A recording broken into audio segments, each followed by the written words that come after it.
स्वागत है आप सभी का फिर से एक बार इन्वेस्टमेंट फॉर बिगनर्स के इस यूट्यूब चैनल पर। दोस्तों, आज की वीडियो के अंदर हमारा जो एजेंडा रहेगा उसके अंदर हम ESBI quadrant, types of income, cash flow और टाइप्स ऑफ डेट, ये सब के बारे में जानेंगे। वीडियो अगर पसंद आए दोस्तों तो चैनल को सब्सक्राइब कीजिएगा, साथ ही साथ बेल आइकन को प्रेस करके नोटिफिकेशन को ऑन कर लीजिएगा।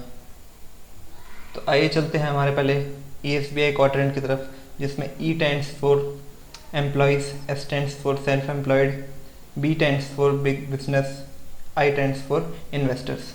तो दोस्तों, इन चार कैटेगरी के अंदर हमारे क्या क्या आते हैं पहले हम वो जान लेते हैं। एम्प्लॉयज़ के अंदर मेनली वो लोग आते हैं जो 9 to 5 जॉब करते हैं। आपने अपने आसपास सराउंडिंग में कई लोग देखे होंगे जो 9 to 5 जॉब करते होंगे। सेल्फ एम्प्लॉयड के अंदर आप देखते होंगे कि डॉक्टर, लॉयर, चार्टर्ड अकाउंटेंट, जितने भी जो स्पेशलिस्ट होते हैं उन कामों के अंदर वो सेल्फ एम्प्लॉयड के अंदर आते हैं।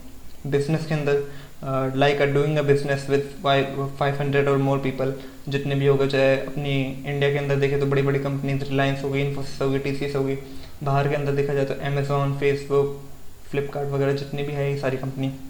इन्वेस्टर्स में आप कोई भी आदमी इन्वेस्टर हो सकता है। अब चाहे जिनमें आप इन्वेस्ट करें, चाहे वो स्टॉक्स हो, चाहे वो बॉन्ड्स हो, चाहे वो म्यूचुअल फंड्स हो, चाहे वो कमोडिटीज़ हो, अलग अलग, चाहे वो रियल स्टेट हो, रियल स्टेट में भी आप इन्वेस्ट कर सकते हैं।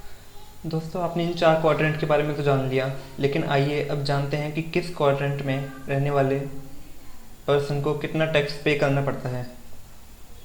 एम्प्लॉयज़ को 30% टैक्स, ये हाईएस्ट स्लैब रेट है। इंडिया के अंदर मैक्सिमम जो स्लैब रेट है वो 30% है एम्प्लॉयज़ के लिए। सेल्फ एम्प्लॉयड के लिए भी हमारा 30% है, because employees and self employees are the can be one person. And businessman for the corporate tax, business में जो टैक्स लगता है उसे हम कॉर्पोरेट टैक्स कहते हैं दोस्तों। तो कॉर्पोरेट टैक्स जो इंडिया का है कंटेक्स्ट के अंदर वो हाईएस्ट लेवल पे, वो भी 30% आपका टैक्स है। और ये जो टैक्स हैं ये आपके, और दोस्तों ये जो 30% टैक्स रेट आप देख रहे हैं ये सिर्फ मेन टैक्सेस हैं। जो इनके ऊपर चार्जेस लगता है, जो एजुकेशन सेस लगता है वो अलग है। आइए दोस्तों अब जानते हैं इन्वेस्टर्स के बारे में कि इन्वेस्टर्स को कितना टैक्स पे करना होता है। तो जैसा कि आप देख सकते हैं दोस्तों, इन्वेस्टर को सिर्फ 10% टैक्स पे करना होता है, वो भी long term capital gain tax जिसे हम बोलते हैं।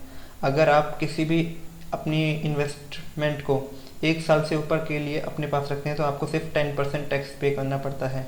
तो आप देख रहे होंगे दोनों के बीच में, तीनों के बीच में, चारों के बीच में डिफरेंस जो है वो 20% का है। तो लेट सपोज अगर आप मान लीजिए 1 लाख रुपये आपकी एक्स्ट्रा आप कमाते हैं तो उसमें से 20% मतलब 20,000 रुपीज़ आपने साल के बचा लिए।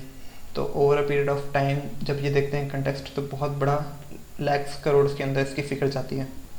आइए दोस्तों, अब इन सब बातों के बाद में हम जानते हैं कि कौन सा पर्सन कौन सा काम कर सकता है। एम्प्लॉयज़ जो है, हर कोई मेनली एम्प्लॉयज़ बन सकता है। एम्प्लॉयज़ बनने के लिए आपकी क्वालिफिकेशन कंप्लीट होनी चाहिए।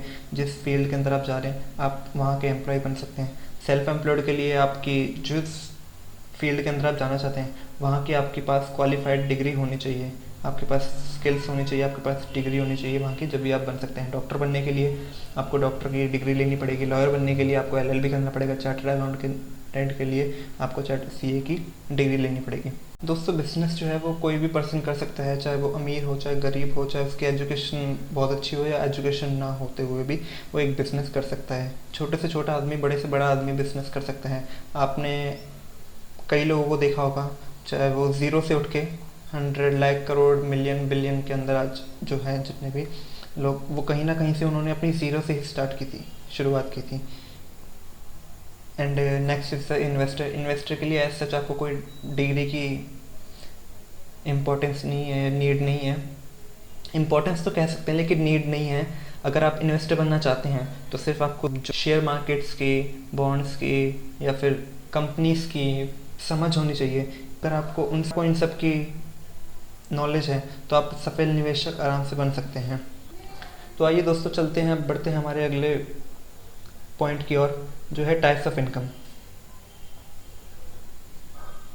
जैसे कि आप दोस्तों देख पा रहे होंगे अपने लेफ्ट साइड में, जो एम्प्लॉयज़ और सेल्फ एम्प्लॉयड हैं वो जो काम करके पैसा कमाते हैं वो एक्टिव इनकम में आता है। एक्टिव इनकम वो इनकम होती है कि जब तक आप काम कर रहे हैं, जब तक आप अपने काम में एक्टिवली लगे हुए हैं, जब तक आपको इनकम रिसीव होती रहेगी। जब आपने काम करना बंद कर दिया आपकी इनकम बंद हो जाएगी।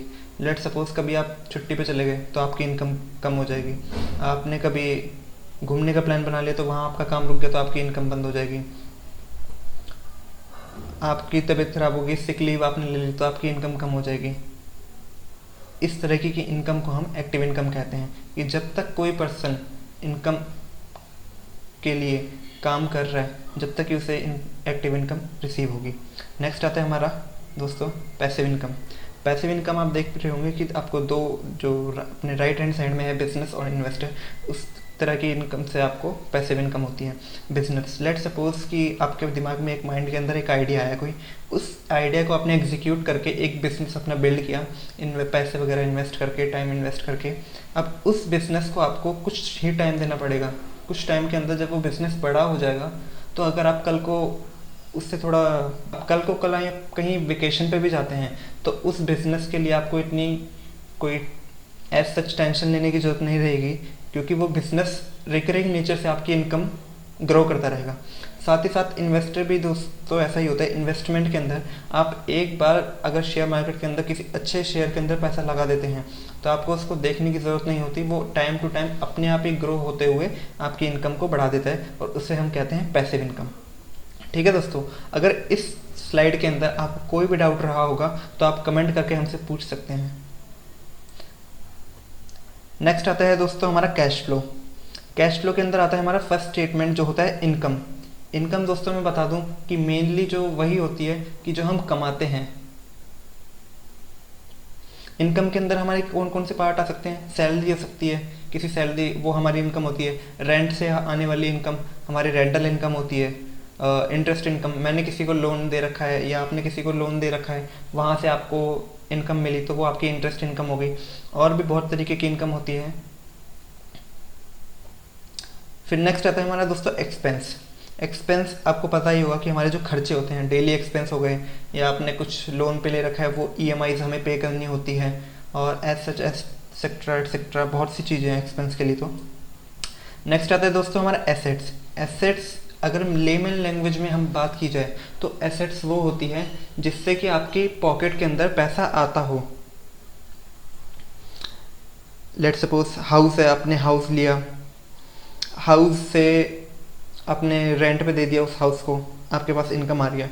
फोर व्हीलर या टू व्हीलर है आपके पास, उसको आपने रेंट पे दे दिया, ओला में दे दिया या ऊबर में दे दिया, वहाँ से आपको इनकम आ रही है तो वो आपकी इनकम बन सकती है asset. Good debt, good debt को दोस्तों हम आगे चल के डिफाइन करेंगे गुड डेट क्या है। पेपर्स में वही हो गया दोस्तों आपका स्टॉक्स, म्यूचुअल फंड, आपका डिवेंचर्स, ये सब इसके अंदर।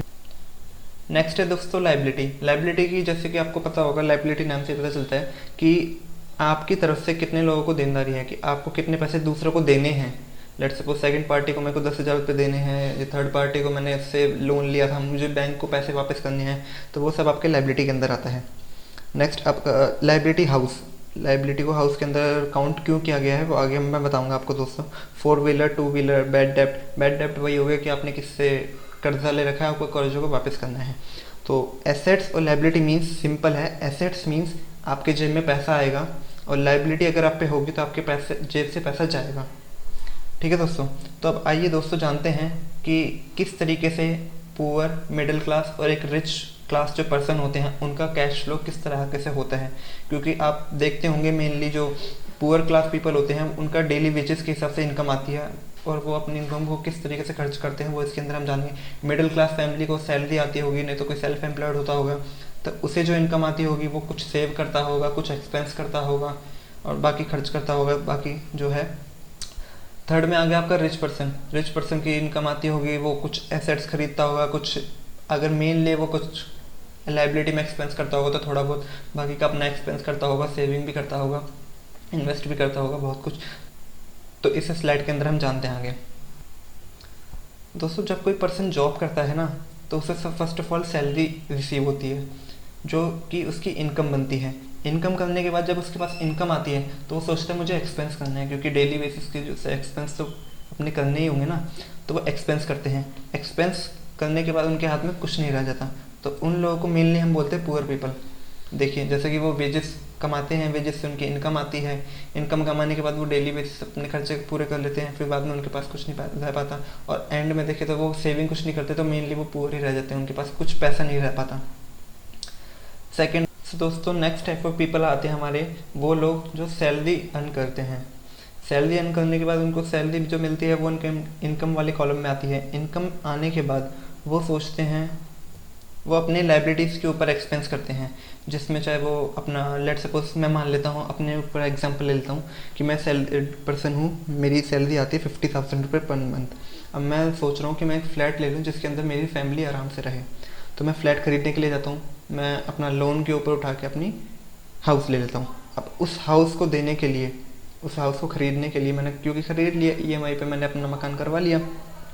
अब लेट सपोज मेरी 10,000 की हर महीने मेरी EMI जो है वो जा रही है, तो हाउस ख़रीदने के बाद मुझे डेली एक्सपेंस इसका हो गया, क्योंकि हर महीने मुझे पे करना है और उससे मुझे इनकम नहीं हो रही उस फ्लोर से, बट मुझे एक्सपेंस है वो मेरा, तो वो लाइबिलिटी फिर मेरी एक्सपेंस बन जाती है, जिससे हमारे पैसे आगे सेविंग कम हो जाती है और एक्सपेंस बढ़ जाते हैं, और उस तरीके के लोगों को बोलते हैं हम मिडिल क्लास फैमिली। इस बात को तो आप खुद ऑब्जर्व कर सकते हैं कि जो मिडिल क्लास फैमिली होती है वो मेनली जॉब करते हैं। वो लोग जॉब करने के बाद उनके डेली जो मेनली एक्सपेंस रहते हैं, मेजरली एक्सपेंस, वो घर खरीदने के लिए, गाड़ी खरीदने के लिए, या लोन पे कुछ सामान उठाने के लिए उनकी EMI पे करने में ही चले जाते हैं। फिर बाद में उनके एक्सपेंस बढ़ जाते हैं, सेविंग कम रह जाती है, तो वो कभी रिच नहीं हो पाते, तो और जो अमीर और गरीब का जो गैप होता है वो और बढ़ता चला जाता है। नेक्स्ट हमारा चलते हैं दोस्तों एसेट की तरफ। Asset next type of class जिसके अंदर आता है हमारा रिच पर्सन। रिच पर्सन जो दोस्तों होते हैं वो मेनली एसेट खरीदने पे अपना फोर्स रखते हैं, मेनली फोकस रहता है। लेट सपोज उन्होंने कोई हाउस खरीद लिया, तो हाउस खरीदने से उनको रेंटल इनकम जनरेट होने लग जाएगी। कोई 4 व्हीलर या 2 व्हीलर ले ले जिसको वो रेंट पे देके इनकम जनरेट कर सकते हैं। गुड डैट, अब गुड डैट के बारे में बताता हूँ दोस्तों मैं आपको। लेट सपोज कि मैंने एक 50 लाख का फ्लैट खरीद लिया और उसकी जो EMI है वो 10,000 रुपीज़ जाती है मेरी हर महीने की। अब जो मैंने अपना फ्लैट ख़रीदा है, अगर मैं उस फ्लैट को 10,000 से ऊपर की रेंट पर दे देता हूँ तो वो मेरे लिए गुड डैड बन जाता है, क्योंकि जो मेरा मंथली एक्सपेंस है 10,000 का, लेकिन उस फ्लैट की वजह से मेरी इनकम जो है वो 10,000 से अबव है, तो जितना अबव अमाउंट होगा वो मेरी इनकम के अंदर इंक्लूड हो जाएगा दोस्तों। ऐसे ही पेपर्स को आप बोल सकते हैं कि आपने स्टॉक्स खरीद लिए, बॉन्ड्स खरीद लिए, म्यूचुअल फंड्स हैं, ETFs, डिबेंचर्स, इन सब में आप इन्वेस्ट करते हैं। और दोस्तों मैं आपको एक बात और बताना चाहूँगा, जितने भी आप देखते होंगे अमीर लोग जो हैं, जितने भी मिलियनियर बिलियनियर जो हैं, वो मेनली अपना एसेट खरीदने पे फोर्स रखते हैं। लाइबिलिटी खरीदने पे वो हमेशा कभी भी वो लोग लाइबिलिटी खरीदने पे अपना फोकस नहीं रखते, उनका फोकस हमेशा एसेट कॉलम पे रहता है। और इन्हीं चीज़ की वजह से मिडिल क्लास और पुअर क्लास और साथ ही साथ रिच क्लास जो है उनके बीच में गैप बढ़ता जा रहा है। जैसा कि आप देख पा रहे होंगे रिसेंटली लॉकडाउन के बाद जितने भी बिलियनियर मिलियनियर जो हैं उनकी जो इनकम है वो बहुत तेज़ी से ग्रो कर रही है। साथ ही साथ आपने इंडिया के अंदर देखा होगा जो हमारे मुकेश अंबानी है, मोटा भाई, उनकी जो इनकम है वो बहुत ग्रो करती जा रही है। वर्ल्ड के 4th रिचेस्ट मैन में वो आ चुके हैं। दोस्तों अगर हम पूरी स्लाइड को समराइज़ करें तो इनकम के अंदर आपने देखा सैलरीड वही हो गया जो मेनली जॉब करके हम सैलरी अर्न करते हैं। इनकम के अंदर रेंटल इनकम हो गया, इंटरेस्ट इनकम हो गया, बहुत सारी तरीके की इनकम हो सकती है। और साथ में एक्सपेंस के अंदर आप देख सकते हैं डेली एक्सपेंस, हमारे जो डेली मेनली जो घर के खर्चे होते हैं। EMIs के अंदर आप देख सकते हैं कि बैंक से लोन ले लिया, या आपका कार लोन हो गया, होम लोन हो गया, और काफ़ी तरीके के लोन जो हो गए उसकी EMIs जो आप पे करते हैं वो हो गई। एसेट कॉलम के अंदर आप जितना भी है उसके अंदर आपकी एसेट वो है जिससे कि आपकी पॉकेट के अंदर इनकम आएगी। जैसे कि आपने हाउस है, हाउस को रेंट पे दे दिया तो आपके पॉकेट में इनकम आएगी। 4 व्हीलर 2 व्हीलर को रेंट पे दे दिया तो आपके पास इनकम आएगी। गुड डेट वो डेट हो गया जिससे कि लेट सपोज आपने एक फ्लैट खरीदा, फ्लैट खरीदने के बाद जो उसकी EMI बनी, EMI से ज़्यादा अगर आप उसको रेंट पे दे देते हैं तो आपके पास जो इनकम एक्स्ट्रा आ रही है वो उससे आप इनकम ग्रो होगी। पेपर्स के अंदर आपको दोस्तों बताया गया stocks, mutual funds, bonds, debenture, इन सब के अंदर आप इन्वेस्ट अगर करते हैं एसेट कॉलम के अंदर, तो वो हमेशा आपकी इनकम को इंक्रीज़ करेगा।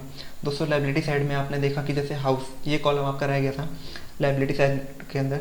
हाउस, मेनली जब हम हाउस खरीदते हैं, चाहे आप लोन पे खरीदें चाहे आप खुद के पैसे से खरीदें, अगर लोन के पैसे से खरीदते हैं तो आपको हर महीने उसकी EMI देनी पड़ेगी, जिससे आपका एक्सपेंस बढ़ेगा। और दोस्तों बताना चाहूँगा, अगर आपका खुद का हाउस है जिसके अंदर आप खुद रह रहे हैं, लेट सपोज आपके पास एक फ्लैट है, उस फ्लैट के अंदर आप खुद ही रह रहे हैं, तो उस फ्लैट में रहने के आपके कुछ मेंटेनेंस चार्ज होंगे, आपके कुछ इलेक्ट्रिसिटी बिल या जितने भी आपके जो यूटिलिटी बिल्स रहेंगे वो आपको देने होंगे, तो वो भी आपके एक एक्सपेंस को इंक्रीज़ कर देता है। फोर व्हीलर टू व्हीलर जो है आपका, फोर व्हीलर लेट सपोज आपने फोर व्हीलर खरीदा, तो उस फोर व्हीलर के लिए आपको इंश्योरेंस करवाना पड़ेगा, टाइम टू टाइम उसकी सर्विसिंग रहेगी, उसकी ऑयलिंग ग्रीसिंग जितना भी है मेंटेनेंस आपका उसको करना पड़ेगा, तो वो भी, उससे भी आपका एक्सपेंस बढ़ेगा, क्योंकि आप उससे कोई इनकम तो जनरेट नहीं कर पा रहे, लेकिन उससे आपका एक्सपेंस बढ़ रहा है।